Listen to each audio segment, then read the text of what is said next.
Q106.7 weather. Here's your KQNK forecast.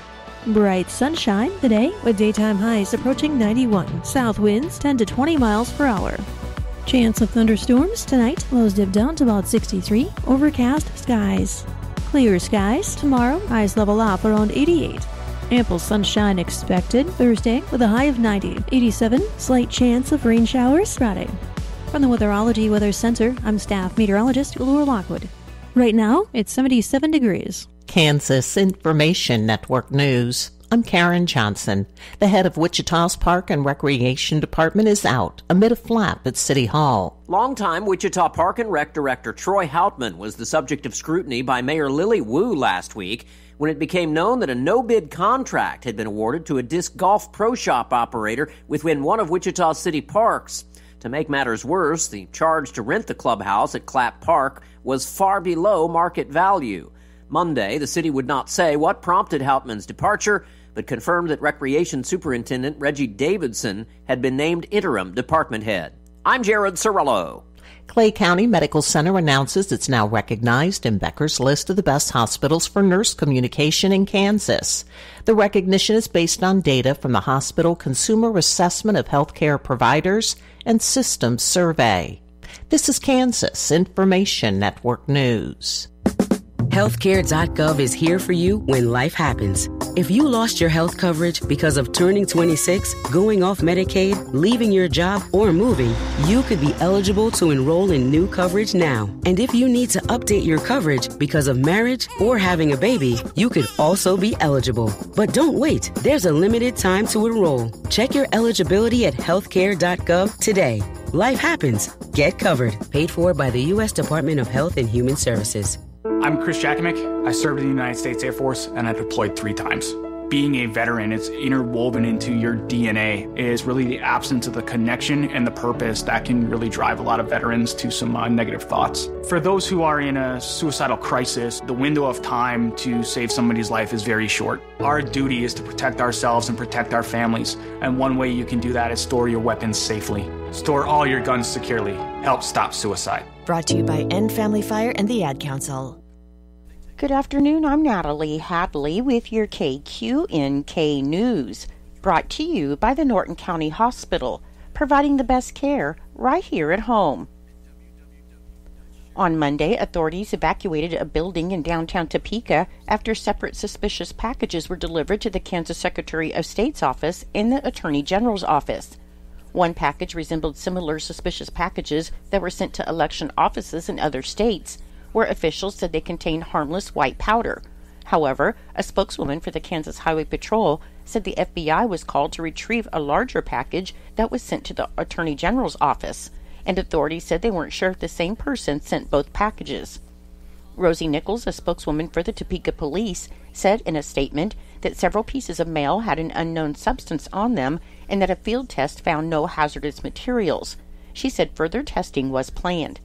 The 2 packages were received about a half hour apart at Memorial Hall, which is a building adjacent to the Capitol that houses both the Secretary of State and Attorney General's office. Election offices in Iowa, Nebraska, Oklahoma, and Wyoming also received suspicious packages on Monday.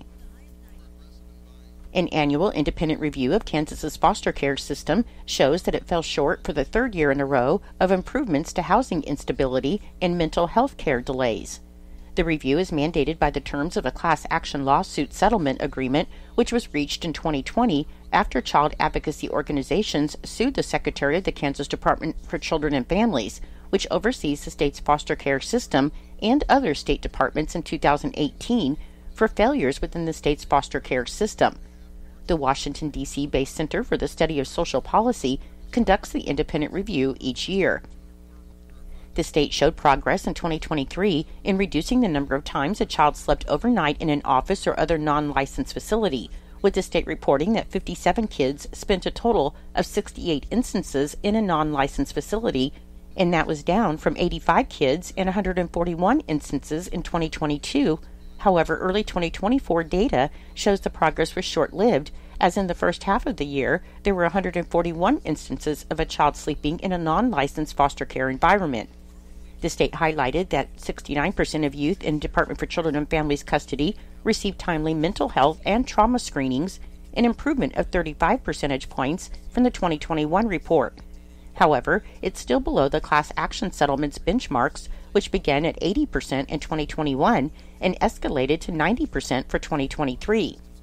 Each progress report evaluates the system based on 5 performance improvement goals, and the report said despite the state's focused efforts, most performance measures remained or fell below the settlement agreement's requirements.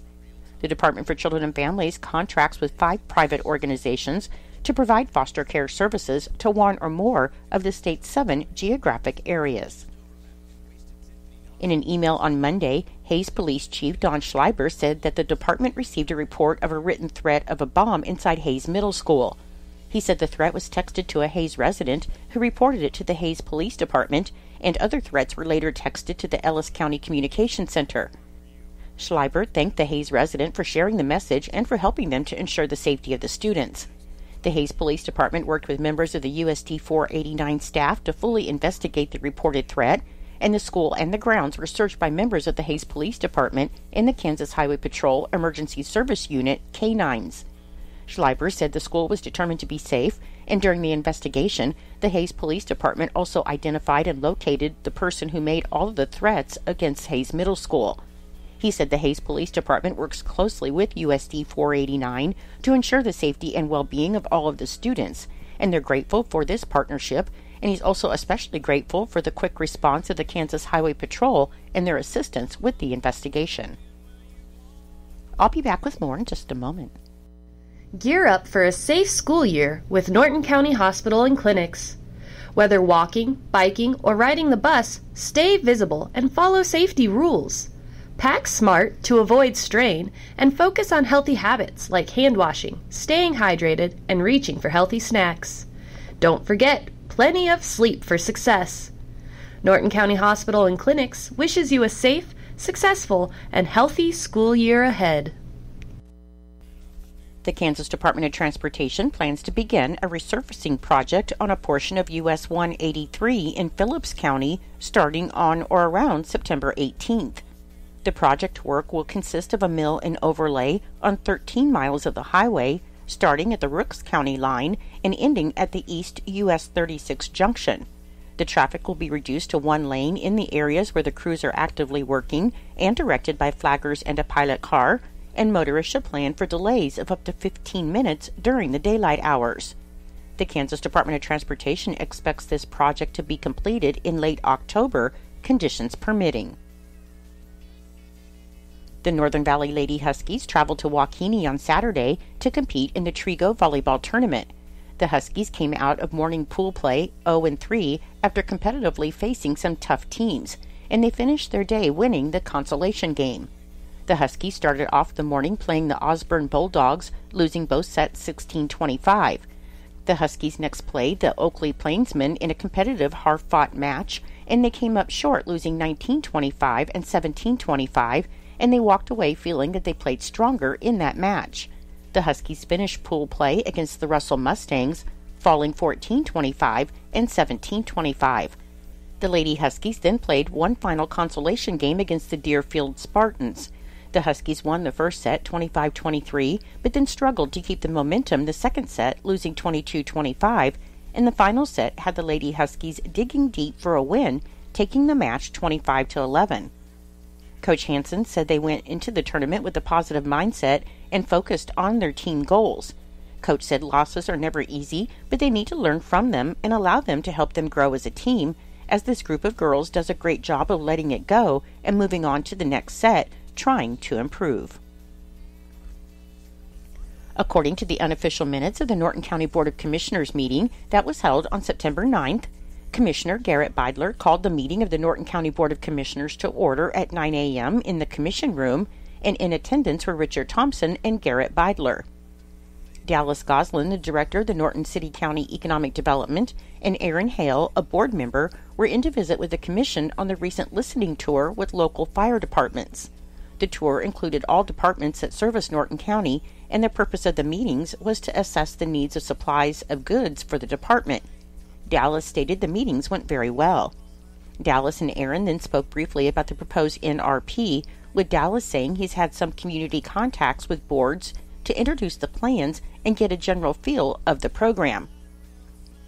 Terry Nelson spoke with the commission about road right-of-ways and usage.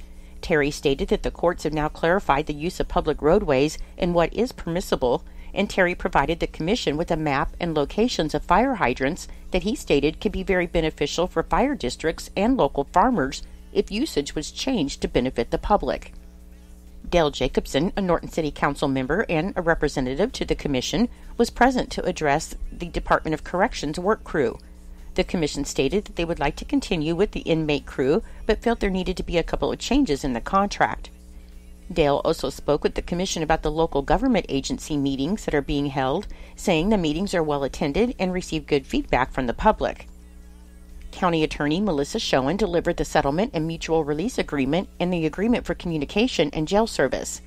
The two agreements are between the City of Norton and the County of Norton, and after review, a motion was made by Commissioner Thompson to approve the agreement for communication and jail service, with a second from Chairman Beidler, and the motion passed 2-0, and a motion was made by Chairman Beidler to approve the settlement and mutual release agreement, with the second from Commissioner Thompson, and the motion passed 2-0. A motion was made by Commissioner Thompson to approve the August 30th, 2024 minutes, with the second from Chairman Beidler, and the motion passed. Sheriff Troy Thompson spoke with the commission on the contracts between the city and county for dispatcher and jail service contracts. Troy then reported that the department will soon be replacing the console and radios within the department, and he said that with the commission's approval, he'll donate the old radios to the Unified School District. Sheriff Thompson then reported that at the time, a total of 11 inmates are being held in custody. With no further business before the board, the meeting was then adjourned. I'm Natalie Hadley. Your KQNK News was brought to you by the Norton County Hospital. You can call the Norton County Hospital at 785-877-3351 for all of your health care needs. Kansas Agriculture Network News. Good day, everyone. I'm Greg Akagi. The Kansas corn and sorghum harvest continues to roll along, as is the case with wheat drilling across the state. The latest numbers from National Ag Statistics show that 26% of the Kansas corn harvest is complete, near 24 last year and ahead of the 17% five-year average. 94% of the crop has dented, and 72% of the crop has matured, near 70 last year and ahead of the 55 average. The crop is rated 38% good to excellent. That's down 3 points from last week, 30 fair and 32% poor to very poor. 97% of the Kansas soybean crop is setting pods, and 37% were dropping leaves, behind 48 last year and ahead of the 32 average. The overall crop condition is rated at 51% good to excellent, down 4 points from last week, 30 fair and 19% poor to very poor. 5% of the Kansas sorghum harvest is complete, near 6% last year and ahead of 3% for the average. 80% of the crop is coloring and 35% of the crop is mature, near 31 last year and ahead of the 21 average. The crop is rated 38% good to excellent, down 4 points from last week, 37 fair and 25% poor to very poor. 9% of the Kansas winter wheat crop has been planted, near 7 last year and the 5-year average. Topsoil moisture rated 32% adequate to surplus, down 9 points from last week, 68% short to very short. Subsoil moisture rated 33% adequate to surplus, down 4 points last week, and 67% short to very short. State's pasture and ranging condition, 32% good to excellent, down 5 points from last week, 36 fair, and 32% poor to very poor. This is the Husker Harvest Days, the premier ag event in the Western Corn Belt, is back. Join us from September 10th through the 12th at the Grand Island, Nebraska Showgrounds for 3 action-packed days of crop irrigation innovations, machinery demos, and expert-led cattle seminars. Boost your profitability, connect with agribusinesses, and celebrate traditions. Visit HuskerHarvestDays.com now for your complimentary registration. Register today. I'm a pretty great multitasker. I can wash dishes and do laundry. I can roller skate while walking my dog. I can even order lunch while doing my homework. But I can't use my phone while driving. A distracted driver is one of the leading causes of death in the United States. So when it comes to driving, please, don't be a multitasker. Don't drive distracted.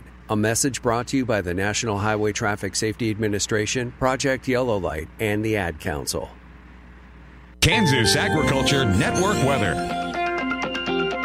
This is meteorologist Steve Hamilton for the Kansas Agriculture Network. A round of showers and thunderstorms will be possible over our western high plains today, including a chance of a few strong to severe thunderstorms. Isolated storms in our central counties and a few possible in the eastern counties ahead of an incoming cold front. Temperatures will stay very warm statewide for the next few days, and we'll actually get a bump up to the 90s in the central and eastern counties Thursday and Friday afternoon. Following that, a stronger trough and cold front should move in with cooler air and a little more rain by the weekend. On the map heading into this afternoon, a warm front is over western Kansas with a cold front entering the central Rockies. We have a batch of moist air heading northward from New Mexico. Some scattered showers are in the central and eastern counties too. Later this afternoon, that cold front will move into eastern Colorado, generating thunderstorms that should extend into our western high plains. Few of those storms may have damaging wind over 70 miles per hour. By tomorrow morning, the batch of rain and thunderstorms will get into our eastern counties, drying out for the west. Temperatures will stay very warm statewide. A few scattered thunderstorms in the central counties tomorrow afternoon. We'll stay dry and very warm again for most of the state on Thursday and Friday. The next big low and cold front arrive late Friday, increasing rain chances and much cooler weather by the weekend. This afternoon in northwestern Kansas, low 90s with upper 50s and low 60s overnight. Upper 80s and low 90s north central. Tonight we're in the mid to upper 60s. Mid to upper 80s northeast and mid 60s for the overnight hours. In southwestern Kansas, low 90s today. Overnight we're in the upper 50s and low 60s. Upper 80s to mid 90s south central, mid to upper 60s for the overnight hours. And we're in the upper 80s for the southeast counties this afternoon. Tonight, upper 60s. This is the Kansas Agriculture Network. Growing wheat can be a rewarding experience, but it also comes with its fair share of challenges. Imagine having the power to see blockages on your seeder before they happen and consistently apply the correct rate and flow on your seeder and sprayer while seeing the data you need in real time. That's exactly what upgrades from Precision Planting offer you. Let's start with seeding. How do you know if you're applying the right rate on each row? Standard blockage systems often fall short, only showing red or green for product flow.